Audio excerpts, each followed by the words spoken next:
verset en prière. En Luc, le chapitre 18, verset 1, Jésus leur adressa une parole qu'il faut toujours prier et ne point se relâcher. Prier sans cesse. Est-ce que vous comprenez un peu cela? Luc, le chapitre du verset 1. Jésus dit qu'il faut toujours prier et ne point se relâcher. C'est quelque chose qu'on ne doit jamais abandonner.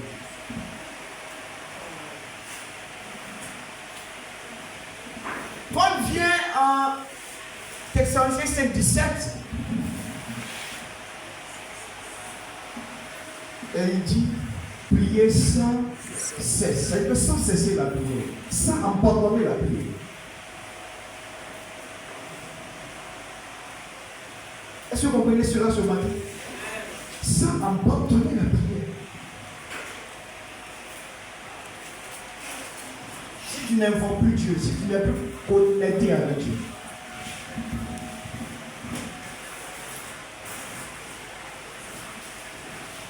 quelle force divine, quelle capacité divine que tu as? Paul dit nos capacités viennent de Dieu. Vous savez que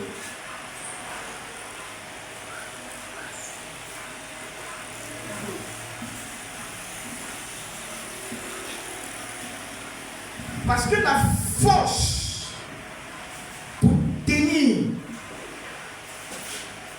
malgré les vicissitudes de la vie, les oppressions de la vie, la force pour tenir ta marche avec Dieu, ta vie chrétienne, ta vie d'obéissance, cette force émane de Dieu. Elle vient de Dieu. Pour que tu sois fort, tu as besoin de prier.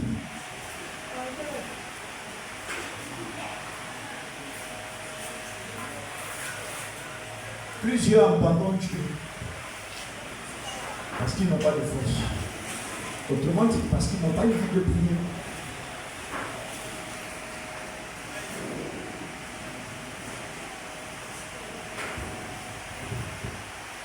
Plusieurs ne peuvent pas tenir longtemps parce qu'ils sont déconnectés de Dieu.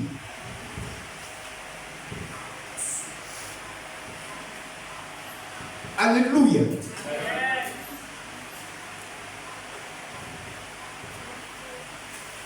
Vous savez, il y a quelque chose que vous ne devez pas oublier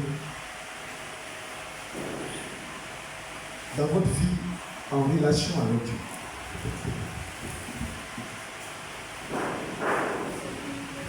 Si tu veux aller loin avec Dieu, tu dois être un homme, une femme de prière.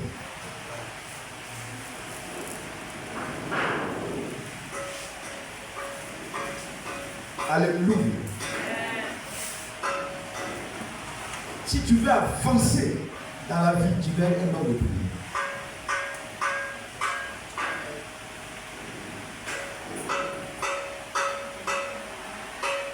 La vie que nous menons ici-bas sur terre est plus spirituelle que physique. Et c'est la prière, ta connexion avec Dieu qui va te maintenir dans cette vie, même physique.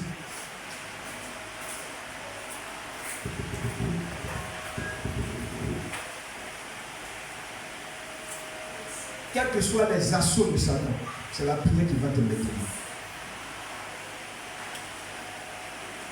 Alléluia. Ne joue pas avec ta vie de prière. Il nous faut avancer. Par moments, plusieurs n'ont pas le courage d'avancer. Pourquoi? Parce qu'il y a un manque total de vie de prière dans la vie. Sinon, quand tu as une vie de prière, tu as le courage d'avancer. Parce que dans ta vie de prière, c'est une relation avec Dieu. Où au quotidien, Dieu te nourrit, Dieu te parle. Tu sais ce que tu dois faire pour Dieu. Tu sais ce qu'il te faut pour aller en eau profonde. tu écoutes les conseils du Seigneur, le diable ne peut t'avoir en aucun cas. Parce que ta vie est consacrée à lui dans la prière.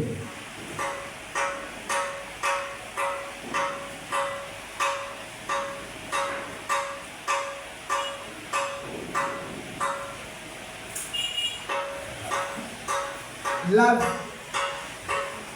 vie de prière intense.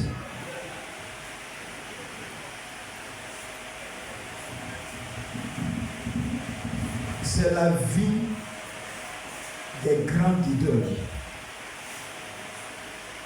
Alléluia. Selon que tu sais ce que Dieu veut faire avec toi, tu sais que il t'appelle à aller loin. Il t'appelle à accomplir des grandes choses. Alors, tu as obligation d'entretenir ta vie de prière.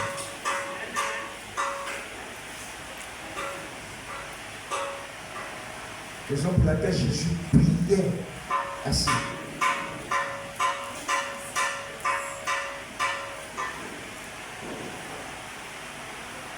David, quel poste n'avait-il pas eu dans ce monde jusqu'à être roi? Jusqu'à être roi. Mais dans le livre de Psaume, le chapitre 119, on va dire cela un peu. Secrétaire, mets à ta place, donne-moi cette référence, cette lecture plutôt.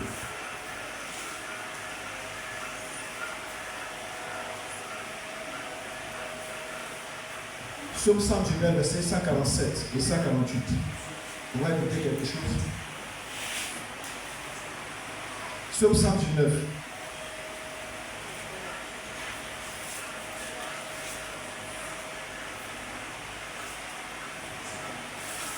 Verset 147, 148.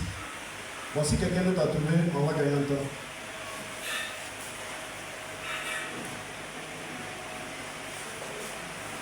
J'espère en tes promesses. Je devance les veilles et j'ouvre les cieux pour méditer ta parole. Regardez la vie de prière que ce qu'il est déjà Sur pied. en communication avec Dieu. Il est déjà connecté à Dieu. Il ne dit pas non, j'ai trop de boulot, j'ai trop ça, j'ai ceci, j'ai cela. Il défonce les veilles.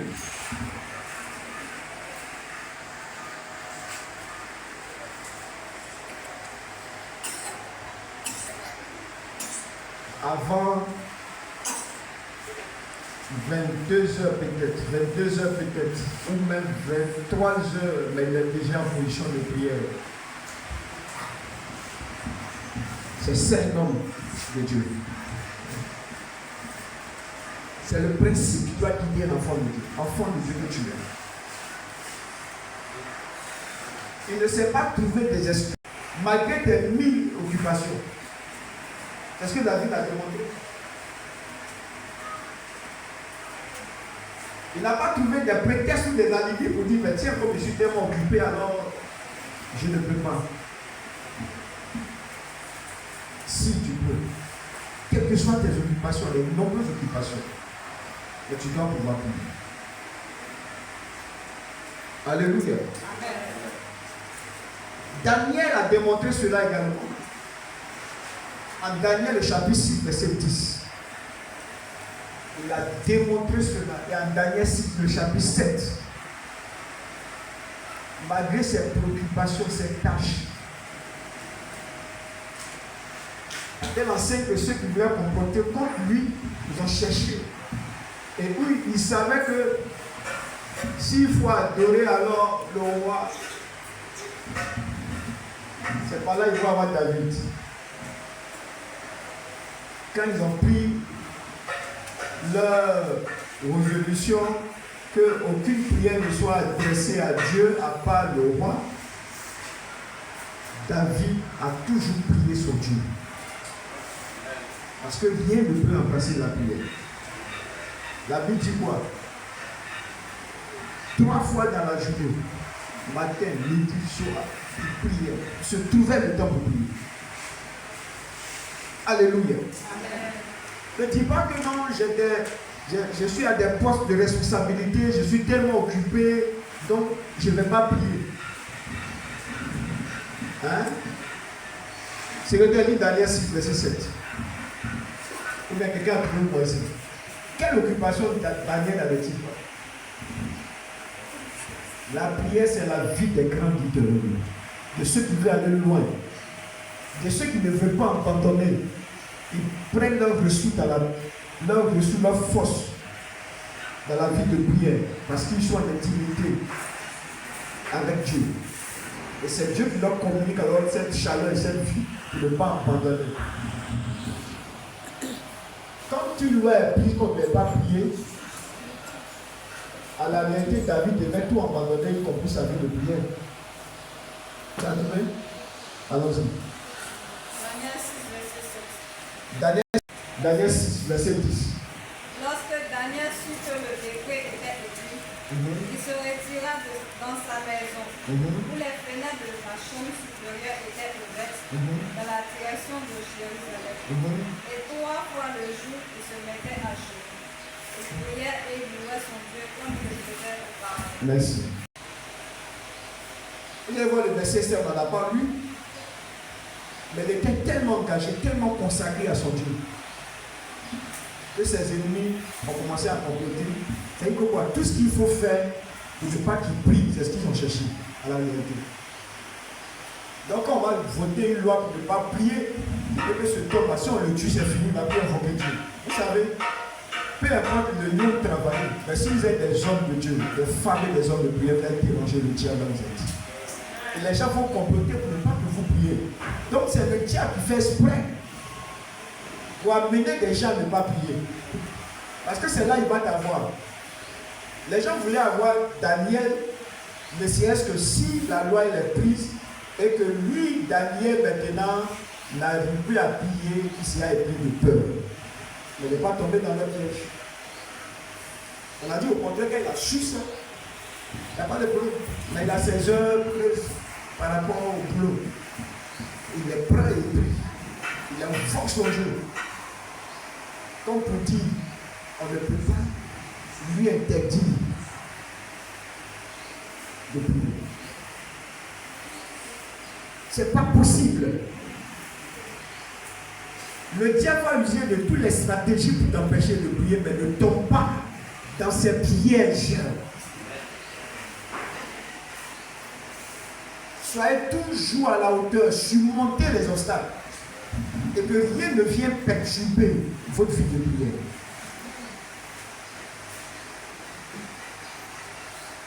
C'est la prière qu'on a la force. Comme il était connecté, comme il était un homme de prière, quand on lui dit, voilà, comme tu as prié, tu as violé la loi, on va te jeter dans la force du lion.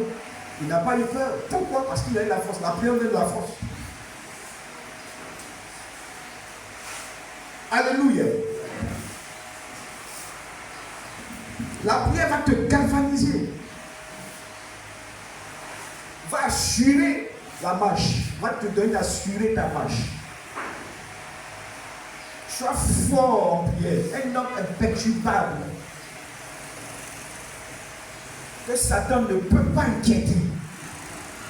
C'est la prière qui va te donner cette force, cette position, cette grâce. Alléluia. Quand il y a prière les soirs à l'église, il faut venir. Et chez toi, dans la maison, aussi, tout le temps à prier Dieu. Alléluia.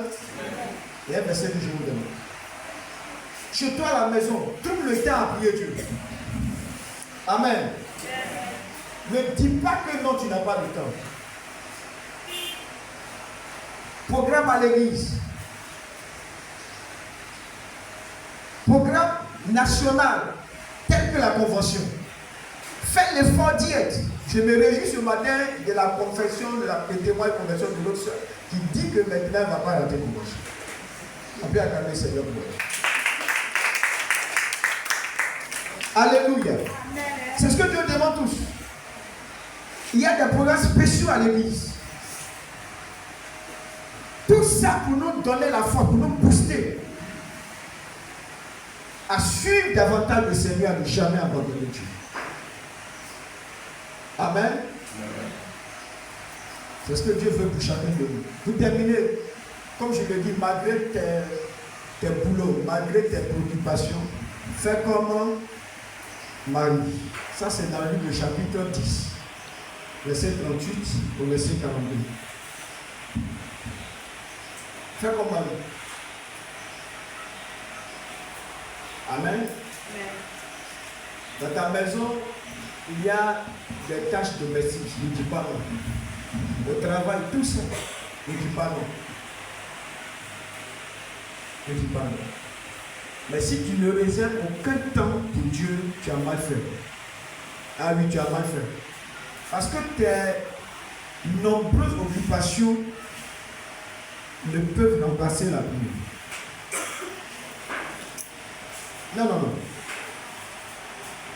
J'ai dit tout à l'heure, la prière est irremplaçable.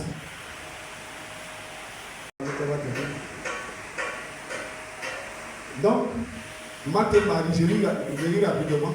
Comme Jésus était en chemin avec ses disciples, il entra dans un village et une femme nommée Marthe l'a reçu dans sa maison.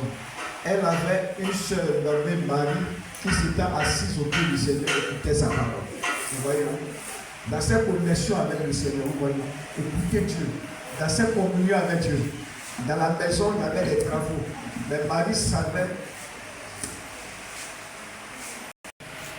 Quand Jésus arrive dans la maison de Marthe, Marthe était toujours occupée à ses travaux domestiques. Hein? Verset 40. Marthe, occupée à divers soins domestiques, suivait et dit. Donc Jésus était là, on dit Marthe était en train de toujours, était toujours prise. Marthe était prise par les travaux. Vous voyez, quand tu es chez toi, les autres tu as tes travaux. Peu importe ce que tu fais, même au travail. Il y a une heure où Dieu va te parler et dire c'est l'heure de la prière. Vous me suivez? Il y a un temps où Dieu va te dire c'est l'heure de prier. Parce que Jésus est là. Et donc quand c'est l'heure de prier, c'est l'heure de suspendre tout ce qui est travaux par ici, par là, même le service. Ah oui. C'est parce que souvent, on n'est pas tellement spirituel pour voir que c'est l'heure où Dieu nous appelle à le prier, et puis on est encore sur nos lits en train de dormir. Ou on est occupé là, ou bien on est ici, ou on est même en train de regarder tes yeux, tu regardes tes yeux, tu te dis tant que le film n'est pas fini. Laissez-moi vous dire, il y a l'heure des hommes et puis il y a l'heure de Dieu.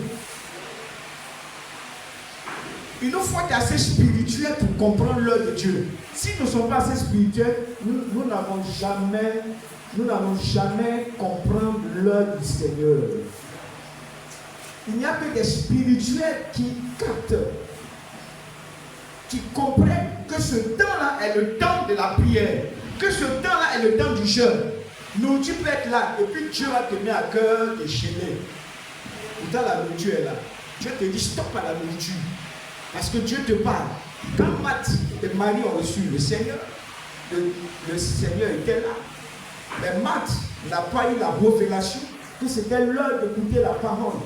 Marthe n'a pas eu la révélation que c'était l'heure de venir s'agenouiller devant le Seigneur Jésus-Christ et communier avec lui. Marthe a vu quoi? La multitude de travaux, toutes ces choses. Pendant que Jésus était là. Pour plusieurs, c'est ce qui se passe. Le Seigneur est là dans ta maison. Il veut te faire une grâce. Il veut t'accorder quelque chose. Il veut t'accorder un miracle. Mais dommage que tu ne sais pas que ce temps-là est tellement précieux que le Seigneur est déjà dans ta maison et qu'il faut tout arrêter et choisir ce qu'on appelle la bonne part qui ne te sera jamais ôtée. Marthe n'a pas fait cela. Quand Marie a fait cela, Jésus dit, Marthe, tu t'inquiètes. Mais Marie a choisi la bonne part qui ne lui sera jamais enlevée, qui ne lui sera jamais ôtée. Alléluia. Dieu ne dit pas que non, il ne faut pas faire comme on appelle les paroles de merci, que ceci, cela. Mais chaque chose a son temps. C'est ce que tu dois savoir. Et quand le Seigneur est là et qu'il te veut une occupation que Dieu te soumet, il est important que tu délaisses tout pour te soumettre à Dieu. C'est ça, une vie de prière sans cesse, une vie de communion sans cesse, Une vie donnée au Seigneur Jésus-Christ. Une vie de consécration, c'est ça. Qui a ouvert les yeux de Marie pour comprendre que c'était la bonne femme? Parce qu'elle était assez spirituelle. Au moment du Seigneur, dans ton travail, dans la maison, la nuit tard, mais tu n'as pas assez d'intelligence et de sagesse pour comprendre que ce moment est précieux devant Dieu, que tu dois tout arrêter et écouter la voix de Dieu et communier avec Dieu. C'est ce que beaucoup ignorent. Beaucoup ne savent pas cela. Et quand c'est comme ça, ta vie ne sera remplie que d'inquiétude. C'est ce que le Seigneur a dit à Marie, oui, à Marthe. Hein? Il a dit quoi, regardez. Le Seigneur lui a dit, Marthe, tu t'inquiètes et tu t'agis pour beaucoup de choses. La paix, la tranquillité se trouve dans le Seigneur. La grâce de folie se trouve dans le Seigneur. Est une communion assez poussée vis-à-vis de ton Dieu. Est une vie de prière. Des hommes comme David ont compris cela. Comme Daniel ont compris cela. Malgré leur multitude de tâches, ils pouvaient ne serait-ce que consacrer le temps que Dieu leur demandait pour lui. Ils ne pouvaient pas passer à côté d'un tel temps merveilleux. Parce que si tu iras, tu as raté ton miracle.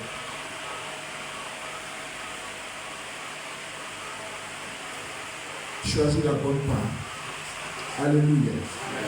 Donc le troisième point, c'est ça. C'est très important. Ne sois pas ignorant de ces choses. Dieu te veut en lui.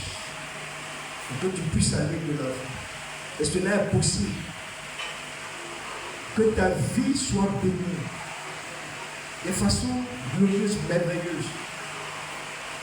Et que toi, tu sois un sujet d'étonnement pour le monde. À cause que Dieu a béni ta vie. Les gens se demandent, se posent assez de questions à ton sujet. Mais comment il a fait? Parce que le miracle ne s'explique pas. Mais les gens voient le résultat. Et cela amène chacun de nous à faire confiance au Seigneur. Que Dieu peut faire de telles choses. Dieu peut faire de telles choses. Et il le fait. À partir de ce jour, je proclame sur ta vie l'avancement au nom de Jésus-Christ. Que ta vie avance. Que rien ne perturbe ta vie chrétienne. Sois un homme engagé pour le Seigneur Jésus-Christ de Nazareth. Que le péché ne t'enveloppe pas. Alléluia. Sois dans une vie consacrée pour Dieu. Vis pour le Seigneur. Va avec Dieu dans les eaux profondes, en eau profonde, en pleine eau. Et le miracle que Dieu a posé là pour toi, que tu pêches ce miracle pour la gloire de Dieu, pour ton évolution. On peut acclamer le Seigneur de Dieu. On va se bénir et on va prier le Seigneur.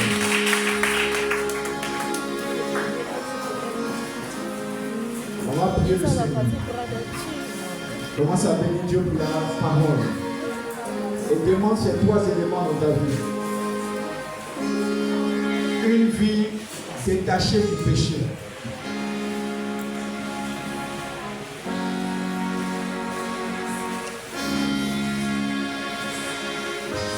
Une vie de foi. Une vie de prière. Prie le Seigneur ce matin pour ces choses. Au nom précieux de Jésus de Nazareth. Merci Seigneur. Merci Père pour ce message. Nous te rendons la grâce. Nous te rendons la gloire. Nous te rendons l'honneur. Prie. Que tu ne sois pas dans le péché. Que Dieu te glorifie, Seigneur, et délivre-moi de tout ce qui n'est pas la gloire de Dieu.